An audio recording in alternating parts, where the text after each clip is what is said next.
Good afternoon, everybody, and welcome back to Rob's Rig. So you've got that brand new Jeep Wrangler. What do you do now? Well, you've got to do what all the rest of us do, I guess, at least me, and that's start adding mods and things.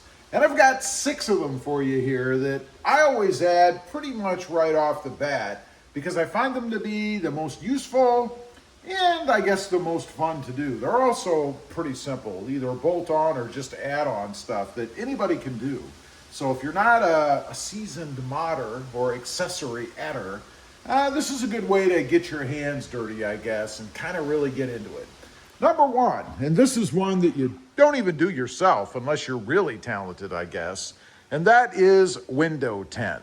Now, this is, of course, if your Jeep Wrangler doesn't come with window tint. And usually all of them do from the back, although I do find with the Jeep Wrangler, that's not even true.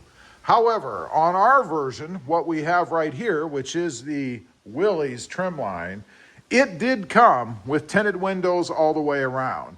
Now, it is legal tint. That means it's not going to be as dark as, say, what I've got on the Toyota Tacoma out there, but nonetheless, it still is a pretty good tint, something that you may not even need to do if yours came with it. Next up, and this is pretty simple, this is just a drop in, all-weather floor mats, right? Pretty simple to do, I would hope.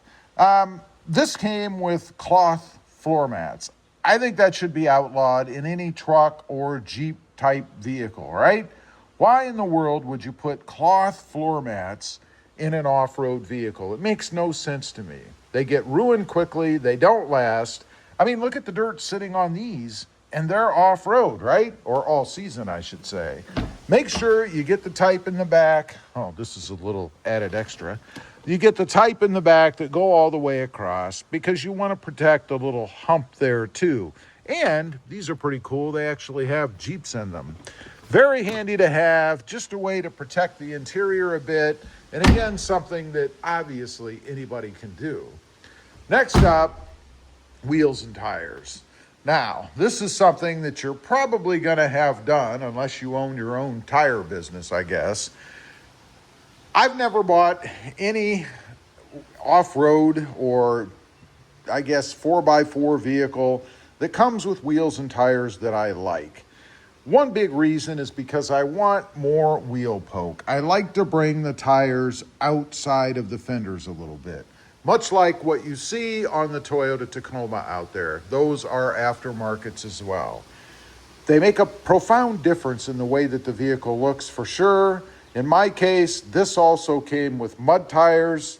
I don't know why. Going to go with an all-terrain to get a smoother ride, I guess, which is also going to give me a little bit better fuel economy. Next up, a cold air intake. Let's take a look under the hood of our Jeep Wrangler. Go ahead and raise the hood for you.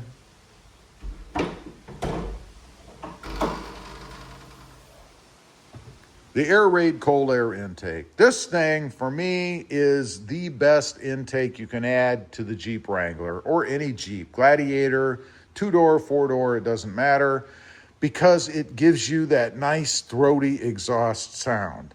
I'm not sure what it is or how they've designed this thing to achieve that, but I've had other ones. I've tried other ones on my other Jeeps. This has always been the best.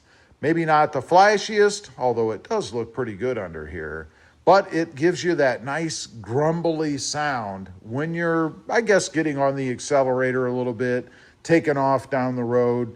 Now, a lot of these companies, or Air Raid in particular, states that you're going to get, I guess, more horsepower, that it provides more horsepower and more torque. Potentially, I think some people say better fuel economy. I haven't noticed any of that out of an intake for the Jeep Wrangler.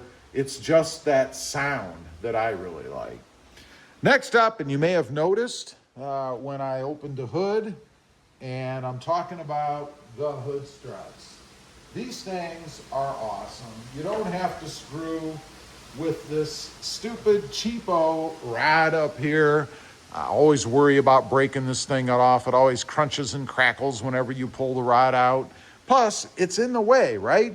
I mean, Jeep gives you this hood that you can fold back across the windshield for better access, I suppose.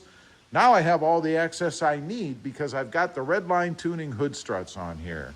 These things are very simple to add. Everything is bolt on. You'll notice on the sides here, they just bolt on right there. They have a little kind of a hook-like edge to, I guess, secure them to this little flange that's here. And then up top, they slide into an existing groove. You don't have to drill your hood or do anything crazy. Very simple install. And if you're ever under the hood, you'll appreciate how these things work. Nice, strong uplift. Gotta have them. They're a must-have in my opinion. Next up, this one kind of a little crazy, I think. Seat stuffers. What I'm talking about are these right down here. What's the point of these? Well, obviously, it's to keep things from falling down under your seat or in between the seats in the center console area here. Things like French fries, change, your cell phone, your keys, whatever.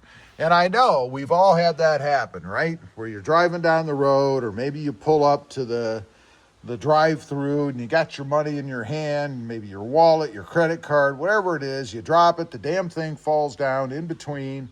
Now you're doing one of these reach unders, panicking while you're sitting in line because you know you've got to pay soon and you want those French fries, right?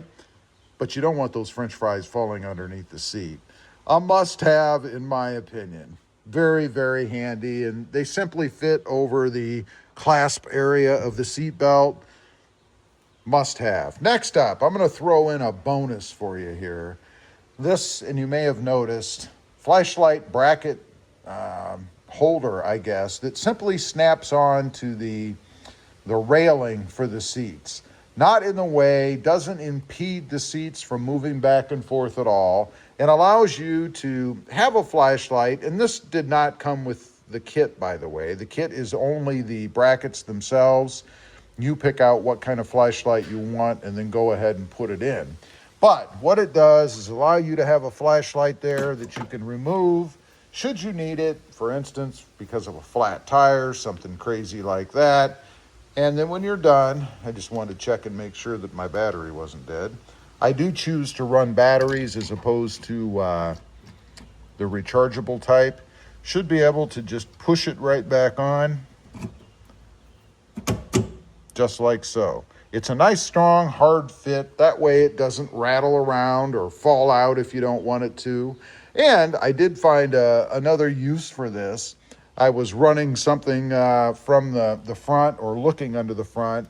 And look at that. It sits right there. So I can see if I'm in the footwell.